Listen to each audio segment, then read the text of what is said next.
Hello and welcome to my review of the Mechanicum Knight Moirax with conversion beam cannons. Now this is the most expensive variant of the Moirax Knight.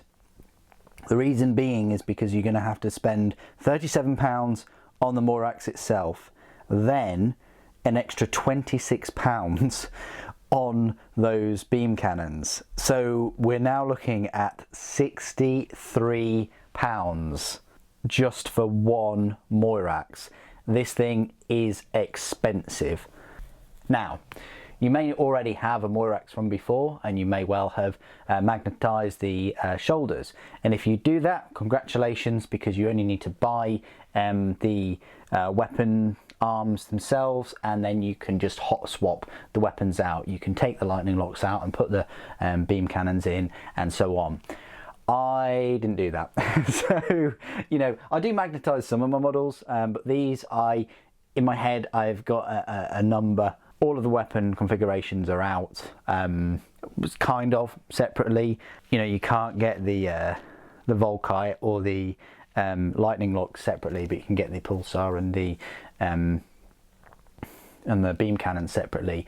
But either way, I had a set number in my head and their loadouts that I wanted to give them, and I also had a set pose for this beam cannon, striding forwards, firing those beam cannons at a whopping 72-inch range. Fantastic, the longest ranged Moirax out there. It puts many of the other big size Questoris Knights to shame. But before we get into that, what we'll do is we'll have a closer look at the model and those beam cannons. We'll go through some size comparisons, and then we'll just talk a little bit about the rules. I'm not going to go into the rules fully like I did with the Lightning Lock Moirax and the Volkite Moirax. And likewise with the Graviton Pulsar variant.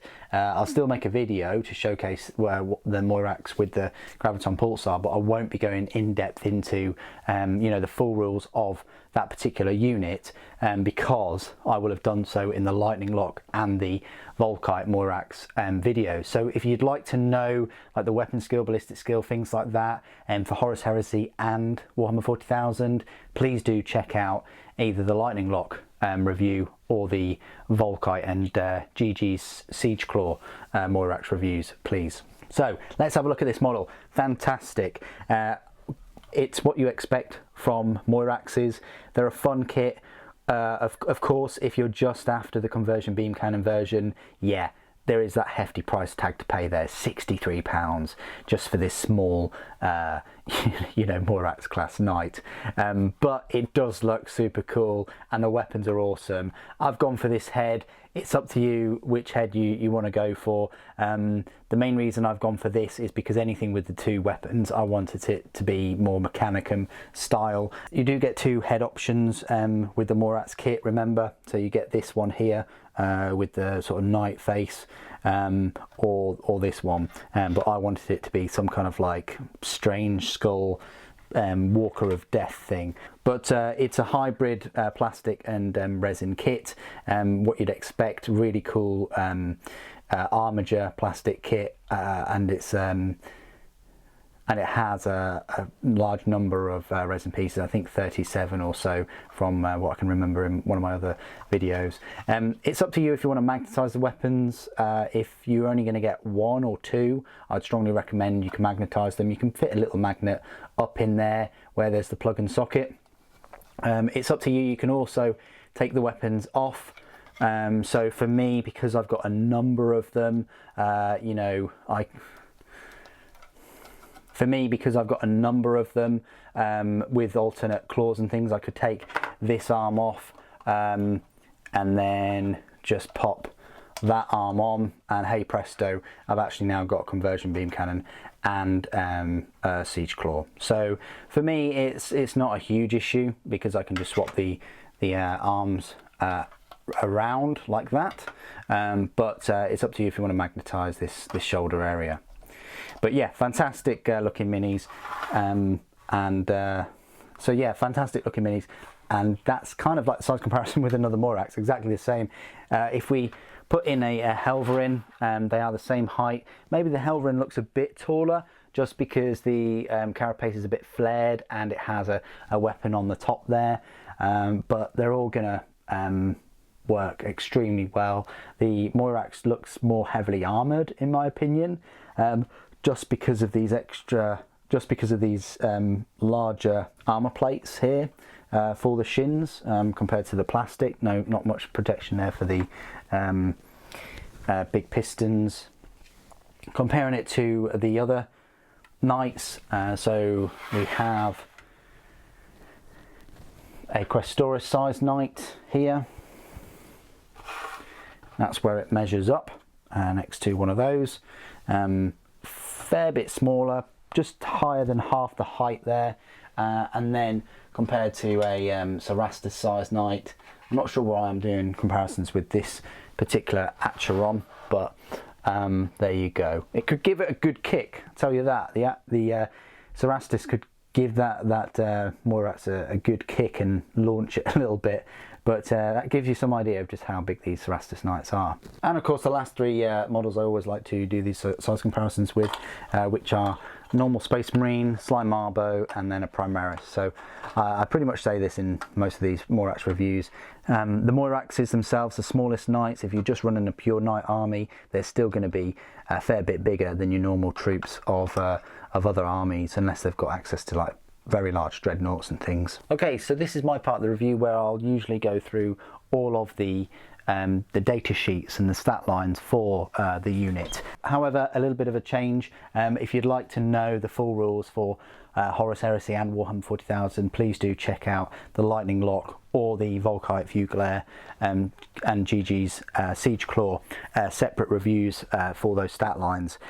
What I will be touching on today is the conversion beam cannons, both for Horus Heresy and Warhammer 40,000. So if you're taking it for Horus Heresy, the conversion beam cannon is a weapon that has like a short, medium and long range profile.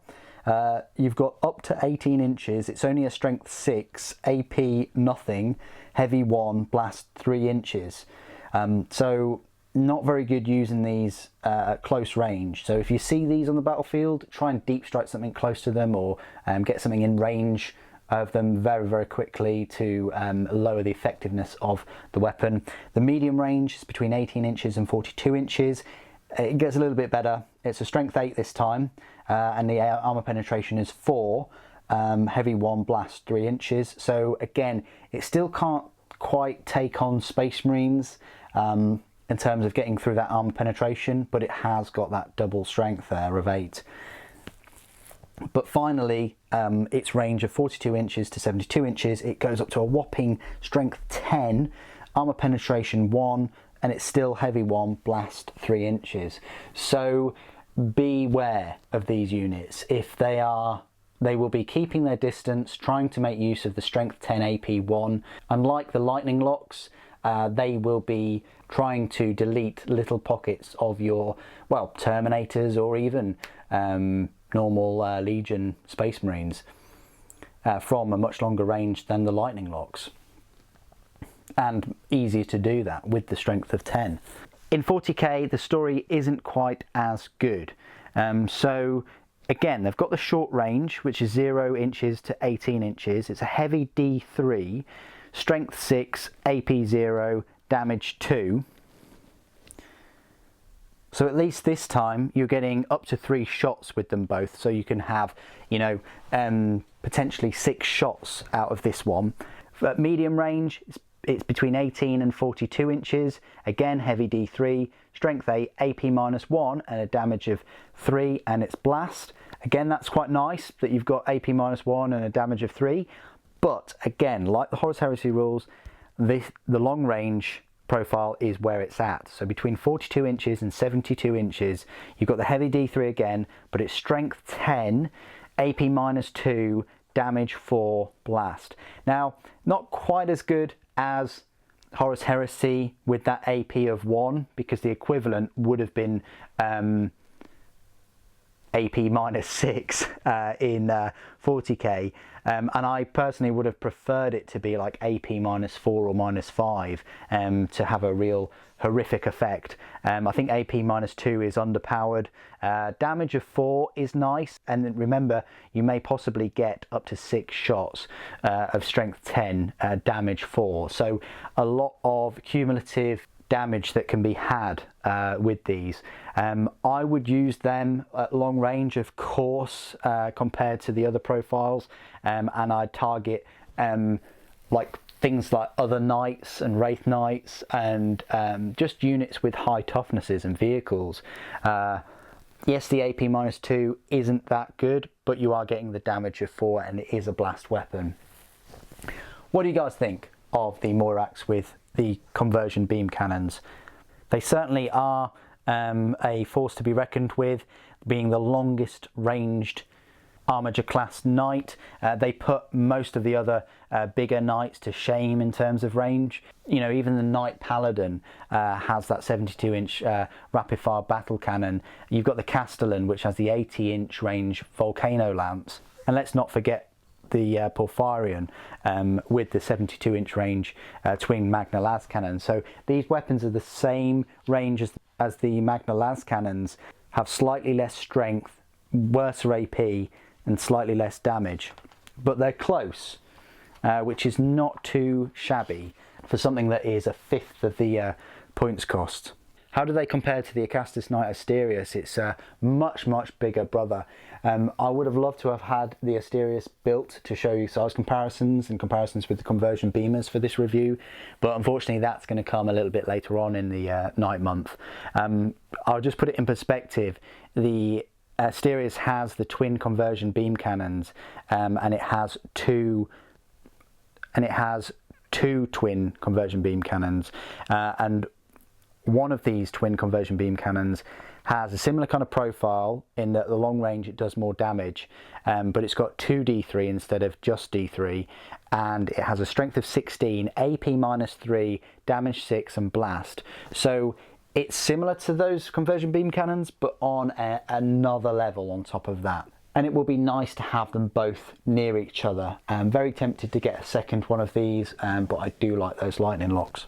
What do you guys think of the Moirax with conversion beam cannons? Please do put your thoughts and opinions down in the comments below. It'd be great to hear from you. Thank you ever so much for joining me today. Thank you for watching. The Emperor Protects.